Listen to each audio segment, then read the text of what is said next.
திருச்சி திருவெரும்பூர் அருகே உள்ள பகவதிபுரத்தைச் சேர்ந்தவர் சதீஷ்குமார். அங்குள்ள பகவதியம்மன் மற்றும் விநாயகர் கோவில் பூசாரியாக உள்ளார். விநாயகர் கோவில் அருகே சாதிக் பாஷா என்பவர் குடியிருக்கிறார். அவரது காரை எப்போதும் விநாயகர் கோவில் வாசல் முன்தான் நிறுத்துவாராம். பக்தர்களுக்கு இடைஞ்சலாக இருக்கிறது என்று சொல்லியும் ஷாதிக் பாஷா கேட்கவில்லை. வரும் 11ஆம் தேதி தைப்பூசம் என்பதால் முருகனுக்கு மாலை போட்டவர்கள் கோயிலுக்கு வருவார்கள். காரை வேறு இடத்தில் எடுத்து நிறுத்துங்கள் என ஷாதிக் பாஷா வீட்டுக்கு சென்று கூறியிருக்கிறார் பூசாரி சதீஷ்குமார். அப்போது ஷாதிக் பாஷா வீட்டில் இல்லை.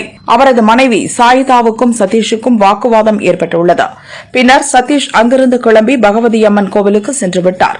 இதுகுறித்து அறிந்த ஷாதிக் பாஷா கோயிலுக்கு சென்று தகராறு செய்துள்ளார். எப்படி நான் வீட்டில் இல்லாத போது நீ காரை எடுத்து நிறுத்த சொல்லலாம் என கேட்டுள்ளார். திடீரென மறைத்து வைத்திருந்த அரிவாளை எடுத்து பூசாரி சதீஷை சரமாரியாக வெட்டியுள்ளார்.